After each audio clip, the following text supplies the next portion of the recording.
Sobre crianza siempre es un tema que nos apasiona hablar porque en eso estamos, criando a nuestros hijos, pero esta experta que viene de Argentina tiene una mirada muy interesante que vale la pena volver a escuchar, ya ha sido invitada por nuestro programa y que habla además de algo que ha denominado crianza respetuosa.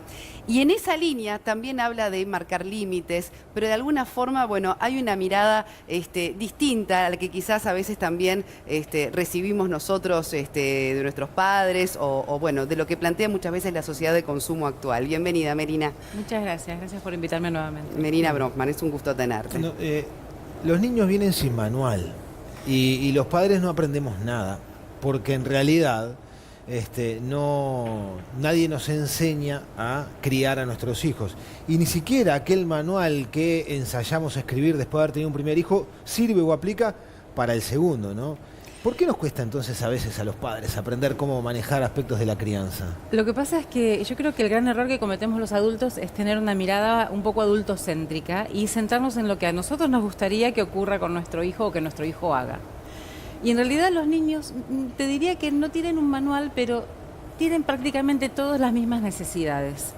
No importa dónde nazcan, en Uganda, en La Quiaca, en Groenlandia o en Montevideo, los niños necesitan muchísimo contacto y contención durante el inicio de su vida y necesitan que les demos constantemente medidas anticipatorias para que puedan organizarse. Y los adultos, ¿qué hacemos? Nos llevamos al bebé, salimos de la casa, volvemos, entramos y el bebé está así. ¿A dónde voy? ¿Dónde estoy? ¿Quién soy? ¿No? Y también, a lo mejor, tenemos un hijo de 1 año, de 2 años, bueno, te pongo ni le hablamos, lo estamos vistiendo, ¿no? Y el niño necesita constantemente saber a dónde va a ir a parar, qué le va a pasar, y cuando se desborda, cuando ya no da más, hace una pataleta y un berrinche. Y nosotros lo tomamos como que nos está entorpeciendo nuestros planes, porque tenemos nuestra mirada adultocéntrica. Yo sé lo que yo quiero hacer, a dónde tengo que ir, estoy apurado, etcétera, etcétera. Sí, eso de la obediencia, ¿no? El niño obedece y el niño... No le dimos ninguna herramienta. Cuando los padres empiezan a hablar con sus hijos y a decirles, mirá, mañana a la mañana tenemos que salir temprano, yo sé que vos vas a tener sueño, vos seguís durmiendo, yo te voy a ir vistiendo mientras vos sigas durmiendo y así estamos listos para... Pero me dicen, ay, es magia, no sabés cómo funciona. Le digo, no es magia, es lo que necesitan. Si nosotros brindamos a nuestros hijos las experiencias que necesitan, entonces ellos se vuelven muy recíprocos, porque saben perfectamente lo que nosotros esperamos de ellos y se amoldan con placer. Pero a veces no usan esa pataleta como herramienta para alcanzar un objetivo. Y ya hablo de un periodo un poco más grande y no tanto en esa etapa de bebé que llevamos y traemos sin siquiera plantearles nada. La pataleta es una trampa para el adulto, porque primero el niño llegó a estar en un estado de desborde total que la termina siendo porque ya no sabe qué cartel sacar, ¿no? Ya no tiene más señales, entonces va subiendo el volumen o la intensidad de su reclamo. Y el adulto, cuando ve esta pataleta, lo toma también adultocéntricamente, dice, me está boicoteando, ¿sí? Me está tomando el tiempo, quiere saber quién tiene el poder. El niño ya sabe que no tiene el poder. El niño necesita que le des herramientas para que pueda entender qué vida está teniendo. No importa, a veces sí que importa, pero a lo mejor vamos a prodigarle una experiencia que no es agradable, llevarlo al médico, hacer algo que no le caiga bien. Él necesita más saber eso que llevarlo engañado, porque se va a dar cuenta igual. Y cuando nosotros decimos, yo sé que a vos no te gusta, pero va a durar muy poquito y después voy a hacer muchos mimos y vamos a hacer algo que sí te guste, etcétera, etcétera, eso no es un chantaje, es como desenfocarlo, como que te llevo al médico, y ahí queda la cosa. No, te llevo, pero después, digo el médico porque hay muchos que le tienen miedo, ¿no? Al pediatra, y después vamos a hacer como mostrarle todo un panorama que le permita al niño ver que, bueno, está bien, es un garrón, perdón mi francés, hacer esto, pero después voy a hacer otras cosas y mi mamá o mi papá va a estar conmigo, me van a acompañar y no me voy a sentir... Es como que descomprime, ¿sí? Merina, entonces, ¿qué es lo que nos estaría, digamos, faltando para tomar mayor conciencia? Crear un vínculo, ¿desde qué lugar? ¿Cuál es la carencia que vos percibís, digamos, con más frecuencia hoy en esos vínculos? Porque acá se trata del vínculo, en definitiva, sí, ¿no? De de ese vínculo que también arranca desde el momento de tenerlo en brazos, arranca desde el momento de engendrarlo en la panza. De tenerlo en la panza. Entonces, ¿cuándo quizás se corta algo de esa cadena que muchas veces transcurre plácidamente y que quizás después comienza con esas interferencias? Me encanta tu pregunta, porque yo creo que hay un quiebre en la confianza. Yo creo que, ¿sabés cuándo arranca? Y me voy a ocupar de eso acá en Uruguay. Voy a dar una conferencia que está casi llena, pero que se llama La herida primal, porque creo que un quiebre terrible en la confianza que ocurre es cuando los niños nacen y son separados por el sistema de salud para garantizar salud, pero en realidad yo creo que en Uruguay es muy parecido en Argentina. Se los llevan y los separan de las madres para hacerles revisaciones que podrían hacerles. Cada vez se hacen, bueno, ahora se hacen más en el mismo lugar con la madre y te lo dejan tenerlo. En una habitación. Bien, pero si todavía. No sé si en todas partes. Exacto, o bueno, está empezando a observarse esto, ¿no? Pero esto es como marca una gran herida, pero terrible, fisiológica y emocional en los bebés. O sea, ¿hay conciencia ahí entonces de...? No hay mucha conciencia en el sistema médico todavía. No. En el niño que es separado. O sea, en ese absolutamente. momento... Te voy a contar algo que te va a sorprender mucho. Yo tengo un grupo de Facebook que tiene 20.000 personas. Y hace un tiempo yo dije, por favor, pregúntenle a sus hijos de 2 o 3 años qué se acuerdan de cuando estaban en la panza y de cuando nacieron. Y hubo 800 respuestas, lo cual es un montón, diciendo distintas cosas. Las lindas las mandaron al grupo. El nene le decía, vos olías cosas ricas, la mamá hacía aromaterapia, o cuando yo nací me agarraste, bueno, cosas bellas. Y empezaron a aparecer respuestas terribles que me las mandaron al inbox porque no se animaban a publicarlo. Claro. Y un niño le dijo, el señor me sacó, había sido una cesárea. ¿Y el señor era bueno? No, me comió. Y el obstetra le había dado un beso. Y yo me imagino para un bebé recién nacido que lo arrancan de la madre, pues la cesárea es así, y que le acerque la boca, ¿sí? La vivencia del bebé es muy probable que haya sido esa y no que fue un gesto de amor, ¿no? Y había un montón de respuestas, pero terribles. Una peor que así, me apoyaron en una mesa fría, yo te llamaba, vos no venías.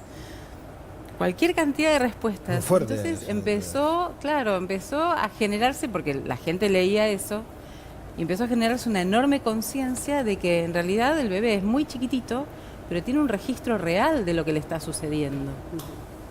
Y después, a medida que transcurre ya esa instancia, digamos, del parto, del nacimiento, de la cesárea, que uno ya se va del hospital, digamos, y comienza en vínculo en la casa, en el hogar. Hay niños que superan ese trauma, esa separación, y hay niños que no.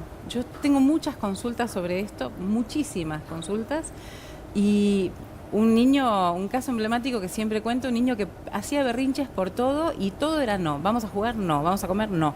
Era como que ponía una traba, una traba. Hay muchísimos casos. Bueno. De oposicionismo y de... Exacto. Empecemos a pensar por qué necesitan que te ocupes de él. Y entonces, cuando hablé con la madre, me contó cómo había sido el parto, había habido separación. Y la madre, yo le dije, tenés que contarle a tu hijo cómo fue, porque él no lo sabe. Me dijo, no, yo siempre se lo conté lindo. Y le digo, pero él quiere saber lo verdadero. Cuando la madre le contó, el nene le dijo, pero entonces vos me querías ver. Porque en su registro, si no estaba con su mamá, ¿por qué era? ¿O porque se murió? ¿O porque no lo quería ver? Pero después estuvo con ella. Y entonces, y nunca le dijo, hijo, perdóname, te llevaron, ya no te van a llevar. No hubo una reparación de lo que dije antes, de esa confianza. ¿Y cómo podemos hacer para sanar esa herida? Y hay que hablar con el bebé, con el niño y contarle lo que pasó y además decirle que uno nunca quiso. Pero uno tiene que estar consciente primero, porque sí. No sé si todos percibimos eso como así, ¿no? Bueno, como lo que pasa es que volvemos a este tema, si el adulto es adultocéntrico, está centrado en sí mismo y en su propio malestar. Y dice, ay, este chico siempre llora por todo, me hace berrinche por todo, ya no sé qué hacer, no sé cómo manejarlo. Y le dicen, no le pones límites. No le podés poner un límite a una emoción, a un miedo, a un resentimiento. Porque lo más genuino que tenemos son los sentimientos. Pero charlando, reparamos ese daño generado en el momento del nacimiento, yo creo que hablándolo, con los niños hay que con honestidad, contando cómo fueron los hechos. Sí, hay que charlarlo y permitir que ellos también cuenten lo que recuerdan. A veces se resisten un poquito a esta conversación y al día siguiente a lo mejor vuelven y dicen y empiezan a hablar, como que es un hecho muy traumático como para Claro, porque me pongo encararlo así de en nomás, la piel ¿no? de esos niños que por inconvenientes de salud no solo circunstancialmente los sacan para hacer controles, sino que tienen que ir a incubadora Sí, o a cuidados intensivos durante totalmente. muchísimo tiempo. Sí. Y en ese contexto los padres, o sea, no tienen otro remedio por la salud del niño que dejarlo en manos de los profesionales. Es que en cualquiera de las dos circunstancias, tanto una separación innecesaria da un poco más de bronca y de pena porque se genera un trauma que podría no existir. Pero en el caso de una intervención necesaria, justamente con mayor sentido hay que explicarle al niño que si no era así, no le podían salvar la vida quizás. Entonces, pero bueno, es lo que yo te iba a decir. Además de esta conversación, tiene que existir algo que le permita al niño recrear el encuentro que tendría que haber tenido. Entonces, por ejemplo, jugar, muchas mamás juegan con el bebé. Cuando hablan de esto, los bebés, los nenes siempre se ponen de nuevo en la panza, pero solos, ¿eh? Posición fetal allí. Se ponen así, acurrucados. entonces, bueno, la mamá dice, bueno, jugamos a que vas a nacer, dale, bueno, pero cuando vos quieras, porque a veces fue una cesárea y lo sacaron antes de tiempo, una inducción, etcétera, ¿no? Y cuando el nene, a veces hacen así como toc toc, hola bebé, ¿ya estás listo para nacer? Sí, bueno, y cuando juegan a nacer, dicen, ay, sos vos, mi amor, bienvenido, y juegan, pero, te voy a apoyar, juegan a que ocurre lo que tendría que haber ocurrido.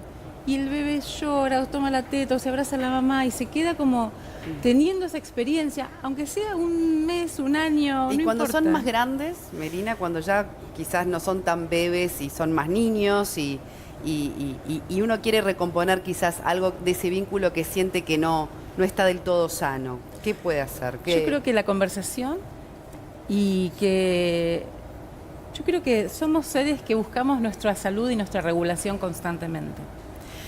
Y cuando hablamos con nuestros hijos y por ahí tenemos esta conversación, yo la tuve con mi hijo de 20 años, por ejemplo, ¿no?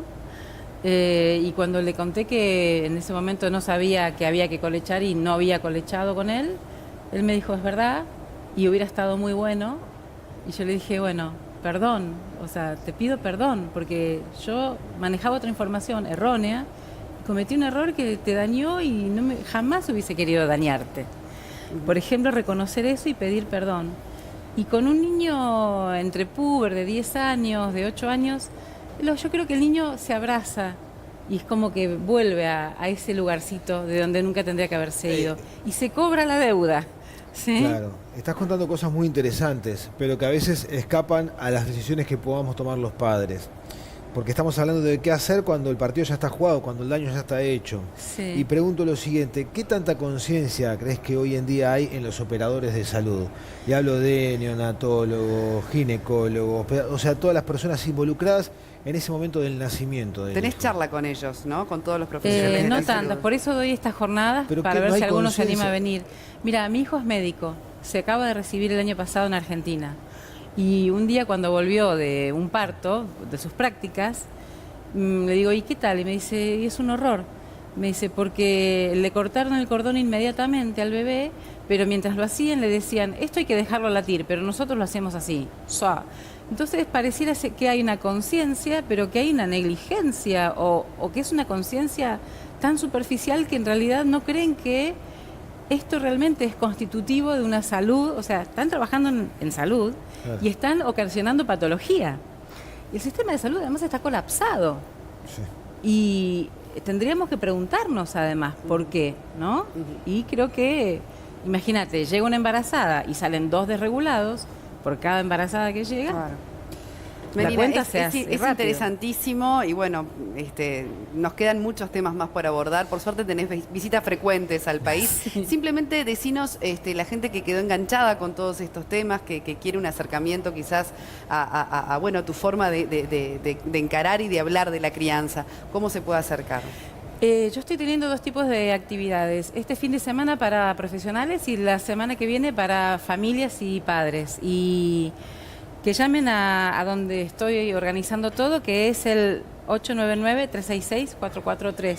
nosotros mantenemos ese teléfono de contacto y nos piden, lo ponemos en nuestras redes Sí. sociales. Si Debe te ser parece. 099, a ver, permiso. A ver. Permiso Sí. que debe Ah. ser... ¿En qué lugares? Sí. Así capaz que... info gestaltsur@gmail.com. El teléfono es 099-366-443, es el número para que bueno, se asesoren respecto a las charlas que va a estar dando Melina. Muchísimas gracias por tu visita. Gracias aquí a en Buen ustedes. Uruguay, Gracias, de Muy- verdad, muy, Melina. Muy gentil, siempre es muy interesante. Y da ganas de escucharte. seguir, porque cuando uno recién empieza a entender muchas cosas, después quiere, poder profundizar más.